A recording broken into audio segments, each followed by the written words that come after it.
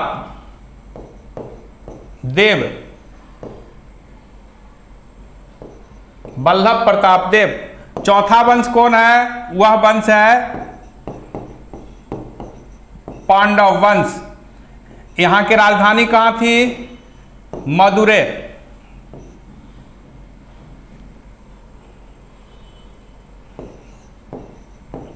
मदुरै राजधानी थे। शासक कौन थे? तो वीर पांडव और सुंदर पांडव के बीच सत्ता के लिए गृह युद्ध हो रहा था। अब हम लोग जानने का प्रयास करेंगे कि इस प्रकार दक्षिण में जो चार वंश है, देवगिरी के यादव वंश जिसके शासक रामचंद्र और फिर आगे चलकर सिन्हरन उनके पुत्र बनते हैं।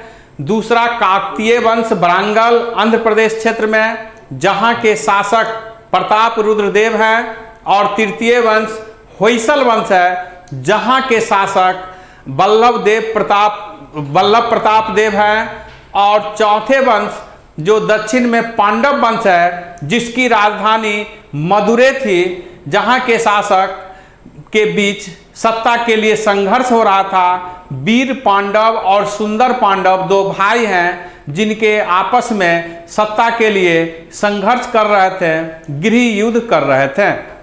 अब हम लोग जानने का प्रयास करेंगे कि दक्षिण भारत पर अलाउद्दीन ने कैसे सफलता प्राप्त किया। तो इसके बारे में सबसे महत्वपूर्ण जानना है कि अलाउद्दीन ने दक्षिण भारत पर आक्रमण करने के लिए एक कुशल नीति का प्रयोग किया, एक व्यवहारिक नीति का परिचय दिया, जिस नीति का परिचय प्राचीन काल में समुद्रगुप्त ने दिया था। दक्षिण भारत को राजस्व का एक स्रोत बनाया समुद्रगुप्त ने। यही प्रयास अलाउद्दीन ने भी किया।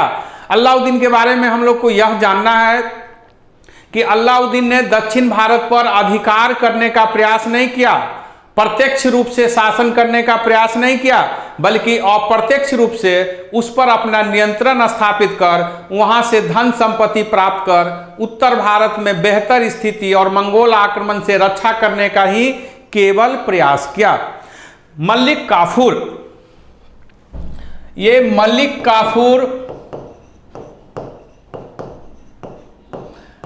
काफूर अलाउद्दीन के सेनापति एक हिजरा जो गुजरात अभियान में खरीदा गया था 1000 दिनार में, यानी सोना के मुद्रा में, इसलिए इन्हें 1000 दिनारी भी कहा जाता है। और फिर यही दक्षिण भारत में अलाउद्दीन के सफलता का राज बना। अलाउद्दीन ने दक्षिण भारत का सेनापति मलिक काफूर को बना के भेजा और मलिक काफूर ने एक के बाद एक प्रत्येक राज्य पर विजय प्राप्त किया, उसे अपने तरह से बेहतर बनाने का प्रयास किया, वहां से अधिक धन संपत्ति, वहां से बेहतर रूप से अपने को अधिक से अधिक स्थापित कर धन लाने का प्रयास किया। हालांकि पांडव वंश हम देखेंगे जो अंततः अधीनता नहीं माना, हालांकि सबसे अधिक क्षति पांडव वंश को ही उठाना पड़ा। सबसे पहले हम यादव वंश की चर्चा करेंगे।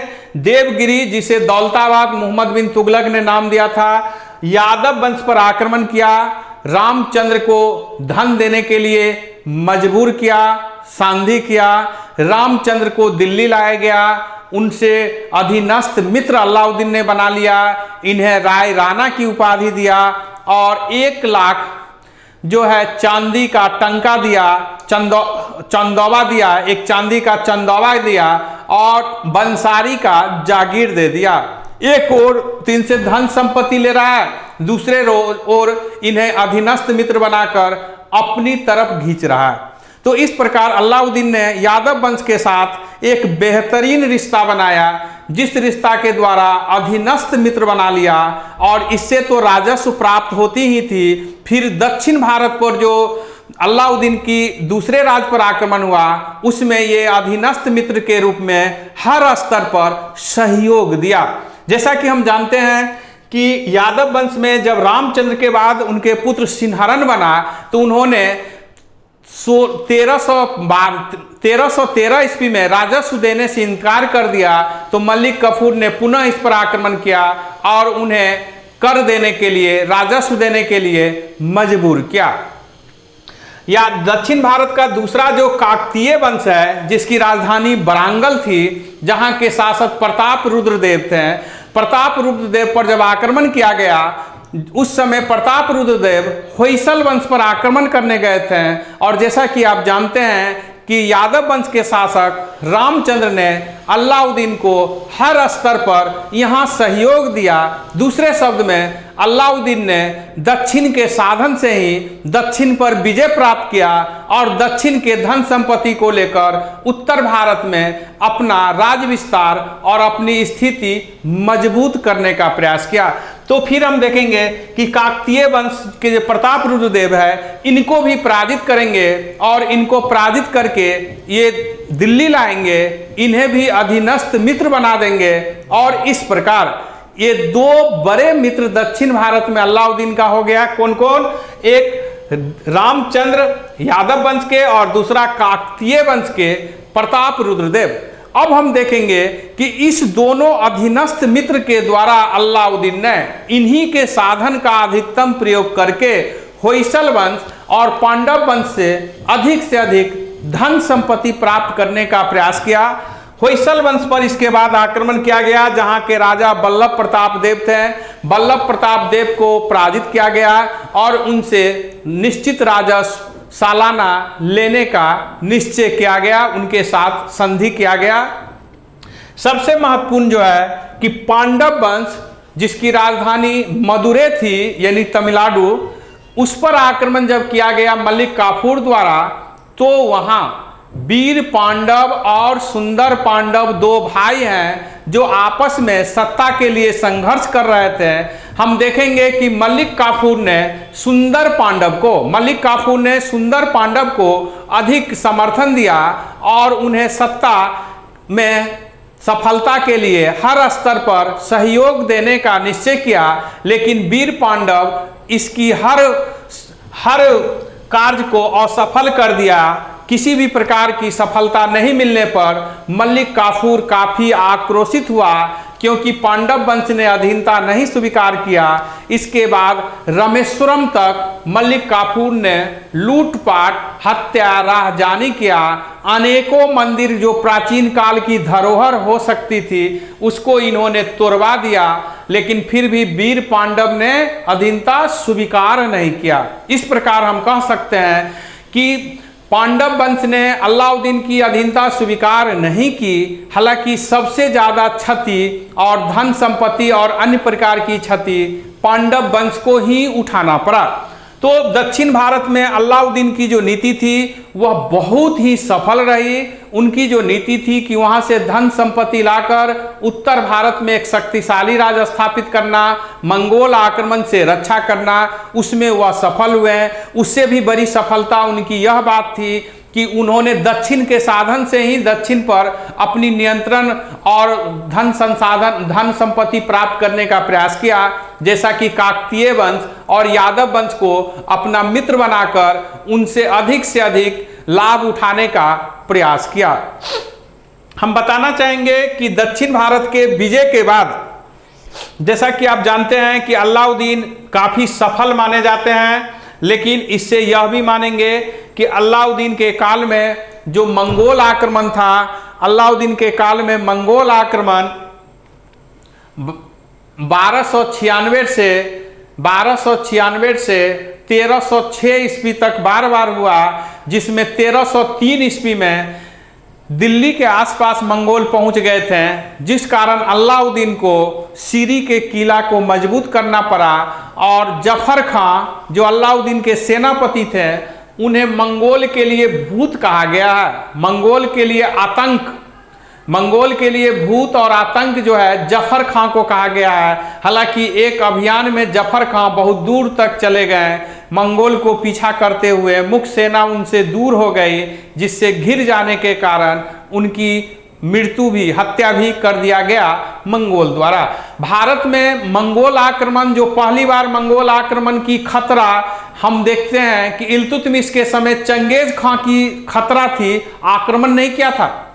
उसके बाद हम देखेंगे कि भारत में मंगोल आक्रमण बार होती है। हालांकि मंगोल आक्रमण को बहुत सफलता नहीं मिलती है, लेकिन जैसा कि हम जानते हैं कि भारत में सबसे अधिक बार मंगोल आक्रमण गयासुद्दीन तुगलक के काल में कहा जाता है कि हुआ, 29 बार हुआ। हालांकि वह छोटे आक्रमण था। भारत में सबसे भीषण, सबसे भयानक मंगोल आक्रमण यदि हुआ तो वह अलाउद्दीन के काल में हुआ, और अलाउद्दीन उस मंगोल आक्रमण पर अपना नियंत्रण, उसे पराजित करने में सफलता पाया। हालांकि 1303 में जब मुख्य सेना चित्तौड़ गई थी, उस समय अलाउद्दीन ने मंगोल से लड़ना उचित नहीं समझा, जिसके कारण वह दिल्ली के आसपास तक आ गई थी, लूटपाट मचाते हुए लौट गया। जब अलाउद्दीन, यही समय है कि सीरी के किले को मजबूत किया। अलाउद्दीन के एक बाजार नियंत्रण व्यवस्था है। बाजार नियंत्रण व्यवस्था में हम अलग से भी आपको किसी रोज बताने का प्रयास करेंगे। हम यह बताना चाहेंगे कि दक्षिण से प्राप्त राजस्व उत्तर भारत से अधिकतम राजस्व प्राप्त करने के बाद भी, भू राजस्व प्राप्त करने के बाद भी अलाउद्दीन अपने सेना के लिए समुचित रूप से जो आर्थिक समस्या थी उसका निदान करने में सफल नहीं हो रहे थे। इन कारणों से अलाउद्दीन ने बाजार नियंत्रण व्यवस्था लागू किया। दीवान रियासत विभाग बाजार नियंत्रण व्यवस्था की सर्वोच्च संस्था थी। हालांकि अलाउद्दीन इसे सिर्फ सैनिकों के लिए लागू की थी, लेकिन जिस क्षेत्र में अलाउद्दीन जहां भी इसको लागू किया, जहां सेना होगी वहां जनसाधारण को भी लाभ हुआ।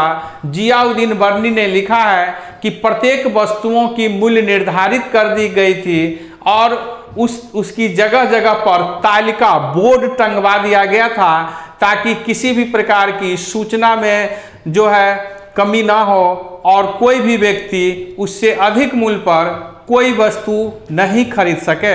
अलाउद्दीन को इस कारण एक अर्थशास्त्रीय सुल्तान की भी संज्ञा दी जाती है। अलाउद्दीन की बाजार नियंत्रण व्यवस्था किसी अर्थशास्त्रीय सिद्धांत पर नहीं थी। हालांकि मध्यकालीन भारत में जो ये लागू किया गया, इतिहासकार इसे एक आश्चर्य के रूप में देखते हैं।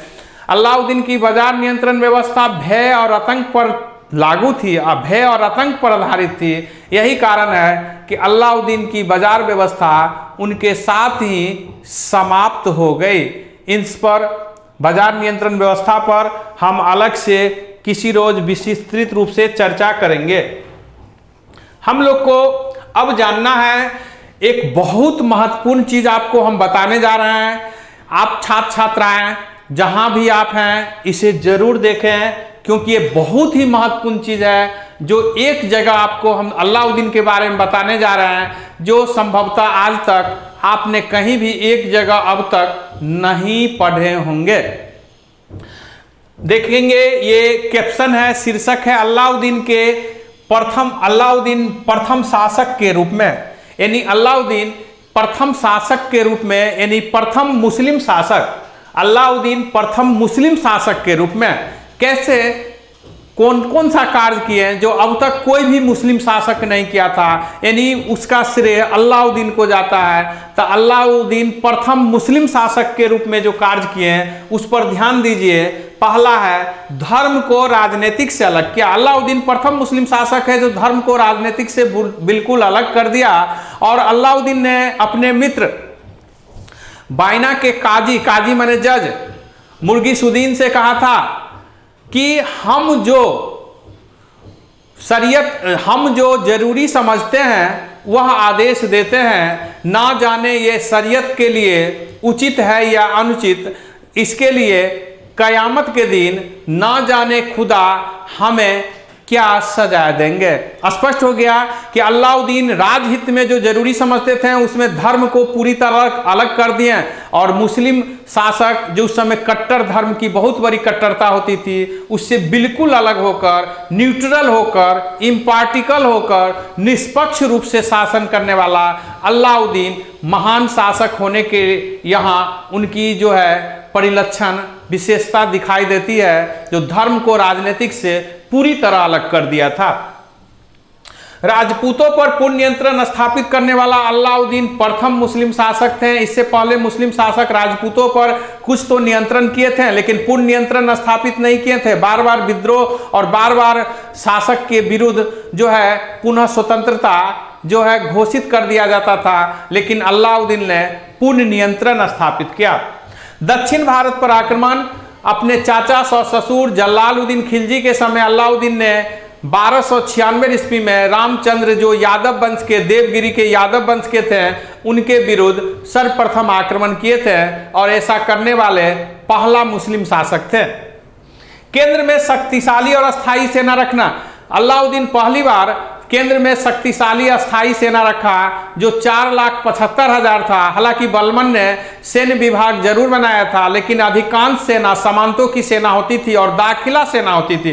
दाखिला सेना का अर्थ है समय के अनुसार जब युद्ध या कोई काम है तो सेना को भर्ती हो जाना और फिर समाप्त कर देना।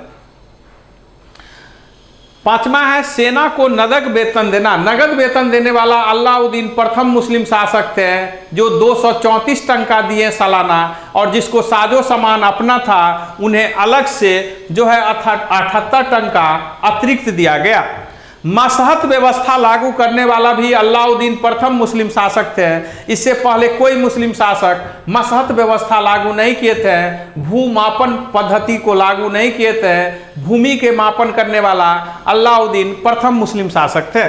अधिकतम भू राजस्व लेने वाला अलाउद्दीन जो है पूरे सल्तनत काल के मध्यकाल के शासक है, जो 1/2 यानी 50% कुल उपज का 50% जो है इन्होंने लिया, जो अब तक के सबसे अधिक लेने वाले मध्यकाल के ये मुस्लिम शासक थे। और ऐसा करने वाले प्रथम और अंतिम शासक भी मुस्लिम थे। अधिकतम खालसा भूमि का उपयोग किया। खालसा भूमि का अर्थ होता है शाही भूमि, जहां से जो राजस्व आएगा सीधे सुल्तान के खजाना में जाएगा, सुल्तान के राजकोष में जाएगा। ऐसा करने वाले अलाउद्दीन थे, जिन्होंने भारी मात्रा में भू राजस्व जो प्राप्त होती थी उसमें खालसा भूमि बना दिया, ताकि वहां से प्राप्त राजस्व सीधे शाही कोष में आवे, जिसका उपयोग प्रशासन और सैन्य कार्य में किया जा सके। भ्रष्टाचार रोकने के लिए दीवान मुस्तखराज विभाग की स्थापना किया।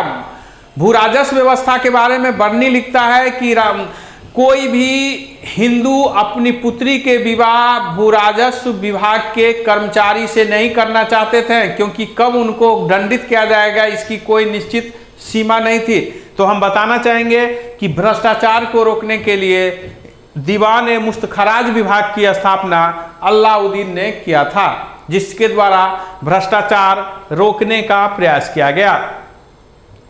बाजार नियंत्रण व्यवस्था लागू करने वाला एकमात्र सुल्तान मुस्लिम शासक और सुल्तान ये अलाउद्दीन खिलजी ही थे। राशन व्यवस्था लागू करने वाला राशिंग जो आज हम राशन कार्ड बनाते हैं, ऐसा लागू करने वाले भी अलाउद्दीन प्रथम मुस्लिम शासक थे। आपातकालीन भंडारण गोदाम, जहां पर अनाज को आपातकालीन रखा जाता है, जिस तरह आज हमारी FCI है, इस तरह की अनाज मोहल्ले मोहल्ले में बनाकर अनाज इकट्ठा करके आपातकालीन भंडारण करने वाला अलाउद्दीन प्रथम मुस्लिम शासक थे। चरई और घरई कर, चारा यानी दुधारू पशुओं पर, और घर पर यानी होल्डिंग टैक्स, जो आज हम लोग नगर निगम को, नगर पालिका को होल्डिंग टैक्स देते हैं, इस प्रकार की टैक्स लेने वाला पहला शासक, पहला मुस्लिम शासक अलाउद्दीन ही था, जो चरई कर और घरई कर जैसे कर भी लिए। खम्स या खुम्स में अधिकतम भाग लिए। खम्स या खुम्स का अर्थ हुआ लूट का माल। ये लूट का माल में ये लूट का माल में 20% सुल्तान लेते थे और 80% सैनिकों में बांट दिया जाता था। 80% सैनिकों में बांट दिया जाता था। अलाउद्दीन ने इसके विपरीत किया, 80% लिया और सैनिकों को 20% दिया। यानी खुम्स यानी लूट का माल जब युद्ध में या खजाना जो कहीं मिलता था, उसमें अलाउद्दीन ने अधिकतम भाग अपने पास रख लिया। दाग और हुलिया प्रथा को कठोरता से लागू किया अलाउद्दीन द्वारा। यदि आपसे प्रश्न हो कि अलाउद्दीन माने दाग और हुलिया प्रथा को किसने लागू किया, वहां भी आप आंसर अलाउद्दीन दे सकते हैं, क्योंकि दाग और हुलिया प्रथा तो पहले भी सेना में थी, लेकिन अलाउद्दीन ने इसे कठोरता से लागू किया। स्पष्ट हो जाता है कि अलाउद्दीन दिल्ली सल्तनत के एक सफल शासक थे। अपने समय में इन्होंने जो नीति लागू किया, उसी पूरी तरह जो नीति बनाया उसे पूरी तरह सतही रूप से लागू करने में एक सीमा तक सफल हुए। और इस प्रकार हम कह सकते हैं कि अलाउद्दीन का शासनकाल अपने आप में बहुत ही महत्वपूर्ण है। मध्यकाल के एक बड़े शासक के रूप में इन्होंने स्थापित किया। इन्होंने निजामत खां अपने पुत्र के मरने पर जो मकबरा बनाया, वह भारत में पहला इस्लामी शैली के पहला पूर्ण इस्लामी शैली की पहली मकबरा निजामत खां का मकबरा माना जाता है। अलाई दरवाज़ा भी इनकी बहुत प्रसिद्ध रही। सीरी का किला बनाने का भी इनको श्रेय है। अमीर खुसरो जो बलबन के समय दरबारी जीवन शुरू किए थे, अलाउद्दीन के समय मुख्य कवि थे, जो सितार और तबला के आविष्कारक, खरी बोली यानी जो आज हम बोलते हैं उस हिंदी प्रारंभिक हिंदी के प्रथम प्रयोगकर्ता के रूप में भी हम इनको जानते हैं। अमीर खुसरो जिन्हें तूती हिंद कहा जाता है, अमीर खुसरो ने कई रचना की। ये अलाउद्दीन के समय महत्वपूर्ण दरबारी कवि थे। तो इस प्रकार हम देखेंगे कि अलाउद्दीन एक बहुत ही सफल और महत्वपूर्ण शासक रहा। हम अलाउद्दीन के बाजार नियंत्रण व्यवस्था पर किसी रोज फिर आपको बताने का प्रयास करेंगे। आपको हम ये बताने का प्रयास करेंगे कि बाजार नियंत्रण व्यवस्था क्यों लाया गया, कहाँ, इसके लिए क्या क्या नीति बनाई गई और कहाँ तक सफल रही, इस पर हम विस्तृत चर्चा करेंगे। और फिर ये अलाउद्दीन के बाद क्यों नहीं लागू रह सका। आप लोग नियमित रूप से यूनिक न्यू भारती पब्लिकेशन के द्वारा जो विभिन्न शिक्षक गणों के द्वारा आपके लिए रामबाण दी जा रही है, आपके लिए अमृत दी जा रही है, आप उसे प्राप्त करें और अपने को नियमित रूप से इसके पढ़ने का प्रयास करें। इससे सब्सक्राइब करें, यदि संभव हो तो लाइक करें, शेयर करें और जो त्रुटियां हो उस पर कमेंट करें। जैसा कि आपको हम बताएं कि यूनिक भारती पब्लिकेशन आपको हमेशा इसी तरह से परीक्षा में जहां से पूछी जाती है उससे संबंधित आपको आगे भी इसी तरह से प्रश्न और चैप्टर्स लाते रहेंगे। धन्यवाद।